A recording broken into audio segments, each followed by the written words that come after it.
अपवित्रो पवित्रो वा कर्माणि यह स्मृत पुंडरीकाक्षं सभाभ्यंतरः शुचि, और कहते हुए जल छिड़केंगे। तो सब लोग समझते हैं, आधे से ज्यादा पंडितों को भी नहीं पता उसका मतलब क्या। सब लोग समझते हैं कि इस मंत्र का मतलब है कि जल छिड़क रहे हैं, शुद्ध कर रहे हैं, अपवित्रो पवित्र यानी कि पवित्र कर रहे हैं। ऐसा नहीं, उसका मतलब है हे प्रभु अपवित्रो पवित्रो वह, मैं चाहे पवित्र हूं या अपवित्र हूं, सर्वांग तो किसी भी स्थिति में हूं, तुम्हारे श्री चरणों में आकर के मैं इस कार्य की उपलब्धि के लिए ये उपचार पूजन या अनुष्ठान करवा रहा हूं। तो जैसा भी हूं, चाहे मेरे में गुण हैं, अवगुण हैं, दोष हैं, द्वेष हैं, पवित्र हूं, अपवित्र हूं, किसी भी स्थिति में हूं, मैं किसी भी स्थिति में हूं, उस ऐसी ही स्थिति में आपके श्री चरणों में खुद को समर्पित करता हूं, आप स्वीकार करें। तो ये भी तो ये कह रहे हैं, गुण अवगुण सब तेरे अर्पण, पाप पुण्य सब तेरे अर्पण, बुद्धि रहित बुद्धि तो है ही ना, कहाँ है बुद्धि? प्रेम में बुद्धि की आवश्यकता ही नहीं पड़ती। पंडित जी कहते हैं ना, ये 3 उंगलियों से सामग्री डालनी है हवन कुंड में, और किसी ने पूछ लिया पंडित जी इसका मतलब बताओ 3 उंगलियों से यूं क्यों नहीं डाल सकते? बहुत लोगों बताओ क्यों नहीं डालते, इसका कारण क्या है? 3 उंगलियों का ही, ये 3 उंगलियों का अर्थ है ये उंगली बुद्धि की है। बुद्धि दिमाग, इससे सोचा जाता है, यहाँ से जुड़ी हुई है ये उंगली बिल्कुल। धर्म कर्म में बुद्धि का कोई महत्व नहीं, कोई स्थान ही नहीं, तो इसलिए इस उंगली को अलग कर दिया। ये अहंकार की है ना। मेरी तुम्हारी लड़ाई हो जाए सबसे पहले इसी का वार किया जाता, बंदूक गोली बाद में उठेंगी, पहले इसका मिल तू मेरे को बाहर में देखता हूँ, नहीं, इसका अहंकार का कोई स्थान नहीं। इन दो चीजों का स्थान, न बुद्धि का स्थान है, न अहंकार का स्थान है धर्म में, इसलिए इन दोनों चीजों को अलग हटा दिया, इसलिए इन 3 उंगलियों का प्रयोग किया जाता है। साथ ही ये मुद्रा जो बन रही है, ये कौन सी मुद्रा बनी? मृग, मृग मुद्रा है, और मृग हमारे धर्म में पूजनीय है। ये कौन सी मुद्रा है? ये कोई मुद्रा ही नहीं, ये पूजनीय नहीं, इसलिए ये पूजनीय है मृग। इसलिए बुद्धि और अहंकार को निकाल करके सिर्फ इस भजन को सुनो। नंबर दुनिया के आते हैं, पर्चा हजारों के बनते हैं, दुख दुनिया का कटता, परंतु आनंद हर किसी को नहीं मिल सकता। आनंद सुख मानसिक और काल्पनिक माया है, सुख कुछ नहीं है दुनिया में, कोई चीज। कौन कहता सुख है?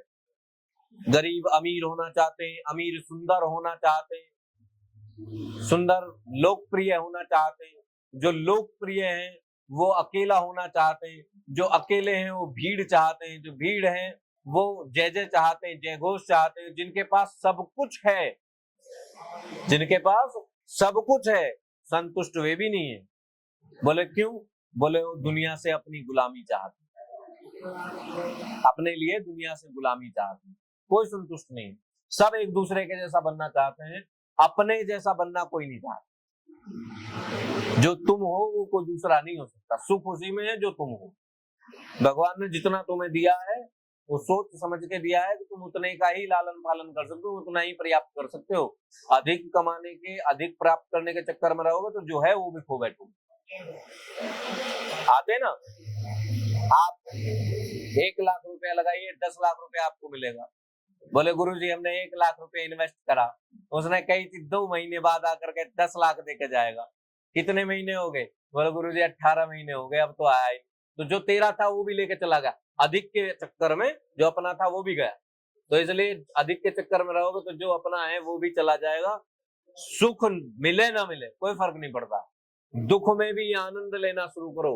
जिसने दुख में आनंद लेना शुरू कर दिया समझ लेना प्रभु उसी के पास है। जागरण करवाते हो?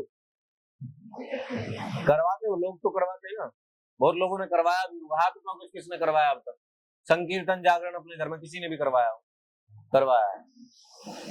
इन्होंने कहा आंगन में रस बरस रहा है।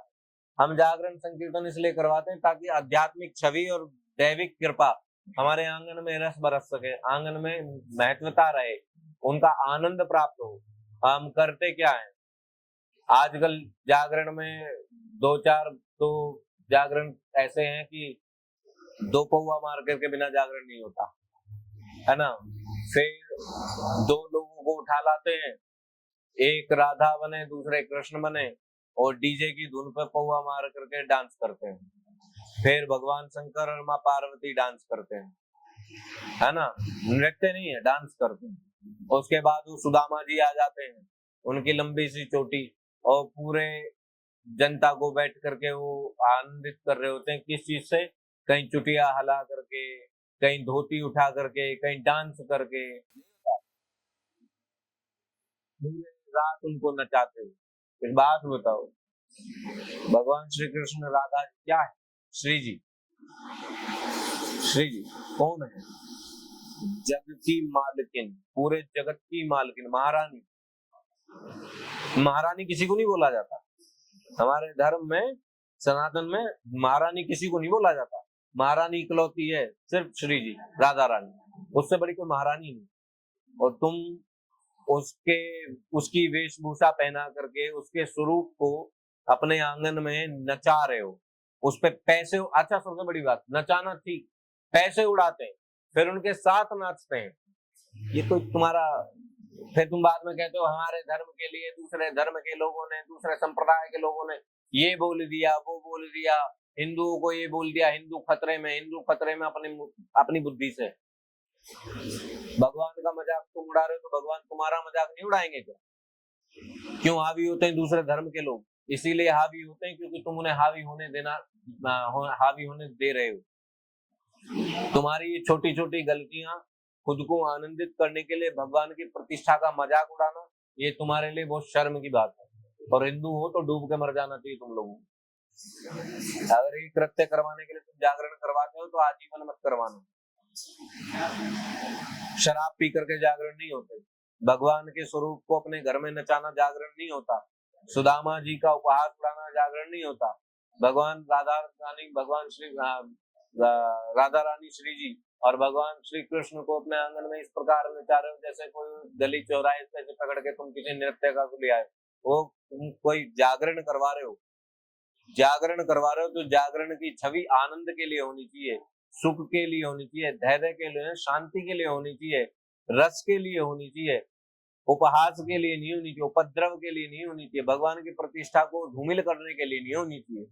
और अगर ऐसा ही आनंद लेने का मजा है और तुम्हें चाहता है कि ऐसा ही, हम तो ऐसी चाहते हैं, तो जागरण मत करवाओ और भगवान की स्वरूप की का अपमान मत करो, मुजरा करवा लो, इससे अच्छा। चारों तरफ लोग बिठा करके बीच में तवाए पे नचवा लो, परंतु भगवान को नचवाना किसी दिन तुम्हारे लिए विनाश का कारण बन जाएगा, याद रखना है बात। बाद में कहते हो ना हमारे दरबार में आकर के हजारों लोगों से, हमने गुरुजी हमने तो जागरण करवाया था, जिस दिन से जागरण करवाया उस दिन से तो और ज्यादा परेशान हो गए। क्यों हो गए जी? हम तो जागरण भी करवा दिया। अरे जागरण नहीं, तूने मुजरा करवाया था और भगवान के स्वरूप का अपमान किया, तो तेरा को सुख कैसे मिल जाएगा? कौन कहता तुझे सुख मिल जाएगा? कहाँ मिल जाएगा? नहीं, अभी चल तो रहा है। क्यों चल रहा है? हिंदू मूर्ख क्यों है? मूर्ख है हिंदू, निखालस मूर्ख है। कोई भी आकर के तुम्हें कुछ भी कह के चला जाता है, तुम आकर के मुंह बना करके अच्छा ठीक है कोई बात नहीं, कोई बात नहीं है। बाद में तुम उन्हीं चीजों का को ध्यान में रखते हो, उन्हीं कार्यों को तुम खुद करना शुरू कर देते हो, नहीं कर देते। अभी चल तो रहा है, कल हमने सुना, हमें लड़कों ने बताया कि चल रहा, किसी ने कहा है, बोले जो हिंदू हिंदू करते हैं हिंसा हिंसा करते हैं। किस हिंदू ने हिंसा करी बताओ आज? हिंदू त्याग, समर्पण, बलिदान, स्नेह, इन 4 चीजों से दुनिया को अपना बनाना जानता है। ये हिंदुत्व की पहचान है। हिंदू हिंसा तो कभी चाहता ही नहीं। अगर हिंदू हिंसा चाहता तो आज संयुक्त राष्ट्र में हिंदू राष्ट्र का ध्वज लहरा रहा होता। संयुक्त राष्ट्र में हिंदू राष्ट्र का ध्वज लहरा रहा था अगर हिंदू हिंसा चाहता। पर हिंदू तो त्याग, समर्पण, बलिदान और स्नेह की छवि है, स्नेह की निशानी है। हम तो प्रेम से दुनिया का दिल जीतते हैं। तलवार उठा करके हमने कब किसका दिल जीता है? याद करो, आज तक इतिहास में बताओ कि हिंदुओं ने पहला आक्रमण किसी अन्य संप्रदाय पे किया हो। हिंदुओं ने हमेशा तलवार उठाई है तो अपनी सुरक्षा के लिए, अपनी बहन बेटियों की सुरक्षा के लिए, अपने परिवार की सुरक्षा के लिए, अपने राज्य की सुरक्षा के लिए, अपने देश की सुरक्षा, अपने माटी की सुरक्षा के लिए। हमने कभी किसी की चीज के ऊपर ध्यान दिया ही नहीं कि किसके पास कौन सी चीज अनमोल है, वो हमें चाहिए। हमें दूसरे की चीज छीनने के लिए हमने कब तलवारें उठाई? आज तक के राजा महाराजा जितने हमारे इतिहास में रहे हैं, बताओ एक राजा महाराजा ने किसके राज्य को छीनने के लिए तलवार उठाई? उन्होंने खुद की सुरक्षा के लिए दूसरे संप्रदाय वालों से तलवार। लोगों को बांट दिया, तू यादव है, तू ब्राह्मण है, तू जाट है, तू चौधरी है, तू गुजर है, तू ये है, तू फलाना है, तू ढमकाना है, और तुम लोग बट करके रह गए। किसी के नहीं मिलेगा, कोई नीला, कोई काला, कोई लाल, कोई पीला, कोई बैंगनी, पता नहीं क्या क्या लेकर के बैठे। भगवा ध्वज तो एक है, उसी का सम्मान है। तुम्हारी जाति क्या महत्व रखती, कोई फर्क नहीं पड़ता। मैं इस जाति से, मैं इस जाति हूं, इसमें तेरा क्या सहयोग है? नहीं, गाड़ियों के पीछे लिखवा लेते हैं ये जाति, नाम के आगे लिखवा लेते हैं ये जाति वो जाति। जाति, उस जाति में तुम पैदा हुए, उसमें तुम्हारा क्या योग है, तुम्हारा क्या सहयोग है, क्या सुख है तुम्हारा? जाति दी पूर्वजों ने दी, नाम दिया पूर्वजों ने दिया, तू खुद ऐसा कुछ करके दिखा जो उस जाति, उस धर्म के लोगों को तेरे ऊपर गर्व हो। और तुम कर क्या रहे हो इस समय? धूर्तता, नशा। आज किसी के बच्चे की नौकरी लग जाए तो उसका उत्सव किस तरह मनाया जा रहा होगा कि 10 लड़के इकट्ठे होकर के दारू पार्टी चल रही होगी। किसी ने मकान लिया हो तो उस मकान में गृह प्रवेश पे पहले हवन होते थे, आज हवन होने के तुरंत बाद दारू बढ़ जाती है। किसी ने गाड़ी ली हो तो जब तक दारू नहीं पिला देगा दोस्तों को, तब तक उसकी खुशी नहीं मना सकता, उसका सुख का ही आनंद नहीं होगा। हर चीज तुमने वासना बना दी, हर चीज वासना में ले गए। भैया फोन बार बार बिल्कुल बाहर ले जाए, बंद कर लो, बाहर ले जाओ। इतना प्यार करता हूं मैं तो मर जाऊंगा, कुछ ऐसी कृपा करो।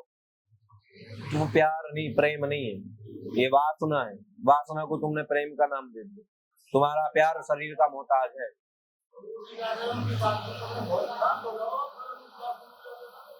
तुम्हारा प्यार वासना का शरीर का मोहताज है। प्रेम शरीर का मोहताज कभी था ही नहीं। कहाँ था प्रेम शरीर का मोहताज? मीरा जी ने कभी भगवान श्री कृष्ण को नहीं देखा, पर प्रेम इतना अटूट था, इतना अटूट था कि जहर पी गई, वो भी अमृत निकला, वो प्रेम था। तो पूर्वज उनकी गाथाएं सुनते तो हो, इतने बड़े बड़े कथावाचक इतने बड़े बड़े चैनलों पे बैठ करके रोज बताते हैं, रोज कहते हैं, और तुम सुनते भी हो। टीवी चला करके वीडियो बनाएंगे, हमने आज गुरुजी का प्रवचन सुना, जीवन में उतारा। सुनने से कुछ नहीं होगा। यहाँ से निकल करके जाओ तो हर दीवार पे कोई ना कोई स्लोगन लिखा होगा जीवन से प्रेरित। जब तक जीवन में नहीं उतारोगे तब तक उसका कोई महत्व नहीं है, कोई महत्व नहीं।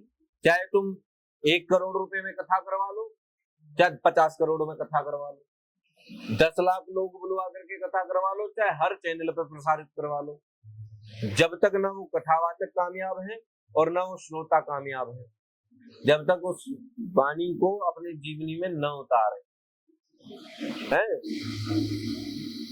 प्रबल बनो, निर्बल मत बनो।